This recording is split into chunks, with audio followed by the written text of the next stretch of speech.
Hi everyone, Shahnaz কিচেনে সবাইকে স্বাগতম জানাচ্ছি নতুন আরও একটি রেসিপি দেখার জন্য। আশা করছি যে যেখান থেকে আমার ভিডিওটা দেখছেন সবাই অনেক ভালো আছেন, সুস্থ আছেন। আজকের রেসিপিতে থাকছে কলমি শাক ভাজি, যে ভাজি খেলে মানবদেহের জন্য অনেক উপকার পাওয়া যায়।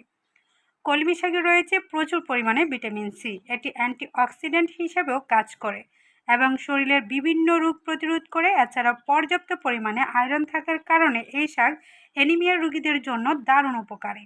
কলমি শাক বসন্ত রোগের প্রতিষেধক হিসেবেও দারুণ কাজ করে। কলমি শাক রান্না করার জন্য তাজা কলমি শাক নিয়েছি। তাজা তাজা শাক খেতে ভীষণ ভালো লাগে, রান্না করার পরেও কিন্তু টেস্ট ওঠে থাকে। আর যদি 2-3 দিন বা 4 দিন হয়ে যায় তখন পাতাগুলি তেতলিয়ে যায়, আর রান্না করলেও খাবারের আসল টেস্ট আর পাওয়া যায় না। এখন এগুলিকে পাতাগুলি আমি আলাদাভাবে সরিয়ে নিব, আবার বটির সাহায্যে কুচি কুচি করে নিলেও হবে। যদি কচি থাকে তাহলে বটির সাহায্যে ভালোভাবে আলু যেভাবে আমরা কুচি করে থাকি সেম প্রসেসে কিন্তু করে নিলেই হয়। আর যদি অনেকটাই পুক্ত বা অনেক বাড়তি থাকে তাহলে শুধু পাতাটা নিয়ে কুচি কুচি করলেই খেতে ভালো লাগবে। সর্বপ্রথম হচ্ছে আমি ভালো যে পাতাগুলি সেগুলি আলাদা করে নিচ্ছি, আর কচি যে ডাঁটাটা সেটাও আমি নিয়ে নিব বটির সাহায্যে কুচি কুচি করে।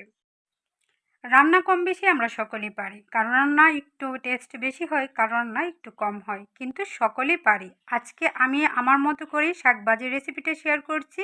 যদি কারো কাছে ভালো লাগে এবং উপকারী মনে হয় তাহলে অবশ্যই আমার রেসিপিটা ফলো করবেন। ছোট বাচ্চাদেরকেও যদি এমন শাক খাওয়ানো যায় তাহলে পেটের যে কোনো সমস্যা দূর হবে এবং মস্তিষ্কের কার্যক্ষমতা বৃদ্ধি পাবে।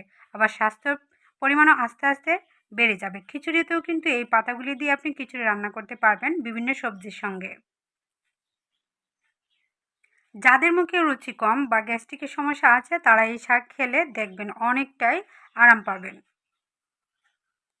বড়ির সাহায্যে সুন্দর করে কুচি কুচি করে নিচ্ছি, ছোটো বড়ো করে রাখতে পারবেন যেহেতু এটাকে সর্বপ্রথম আমি সিদ্ধ করব। 60-70% এটাকে আমি শাক ভাজার আগে সিদ্ধ করব। শাক ভাজারও কিছু টিপস থাকে যেগুলি হচ্ছে আপনি যদি সঠিকভাবে রান্না করে খেতে পারেন তাহলে সঠিক পুষ্টিটা আপনার ভিতরে পৌঁছে যাবে। অনেকে আছে শাক ভাজিটা মচমচে করে ফেলেন বা ব্রাউন কালার করে ফেলেন, তখন কিন্তু সঠিক পুষ্টিগুণ আর বজায় থাকে না। শাক সবসময় আপনি 80-90% পর্যন্তই সিদ্ধ করে খাওয়ার চেষ্টা করবেন। সুন্দর করে ধুয়ে পরিষ্কার করে তারপর এটাকে সর্বপ্রথম সিদ্ধ করব। চুলায় বসিয়ে দিয়েছি, এখন কাঁচামরিচ আর লবণ দিয়ে ঢাকনা দিয়ে ডেকে এটাকে 60-70% আমি সিদ্ধ করে নিচ্ছি। এই পর্যায়ে চুলার জালটা আমি মাঝারি করে দিচ্ছি যেন নিচে থেকে পুরো লেগে না যায়, কারণ এই শাকটা সিদ্ধ হতে সময়ের পরিমাণ বেশি লাগবে না। আর নেড়েচেড়ে অবশ্যই দিতে হবে। কিছুক্ষণ রাখার পরেই একটু উল্টিয়ে পাল্টিয়ে দিবেন যেন ভালোভাবে সিদ্ধটা হয়ে যায়।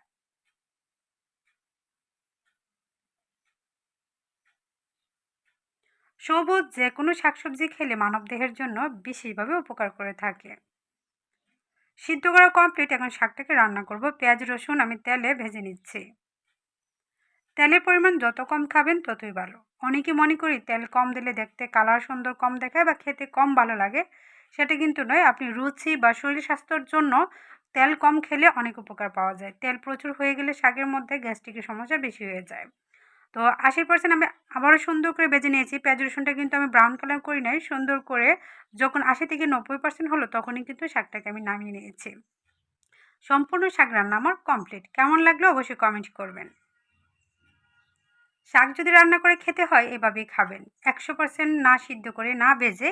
এইভাবে যদি আপনি খেতে পারেন দেখবেন খাবারের টেস্টও দ্বিগুণ বেড়ে যায় এবং পুষ্টিগুণও ভরপুর থাকে। আজকের মতো আমি এখানেই বিদায় নিয়ে নিচ্ছি। নতুন কোনো রেসিপিতে আবারও দেখা হবে। সবাই সুস্থ থাকবেন, ভালো থাকবেন। আল্লাহ হাফেজ।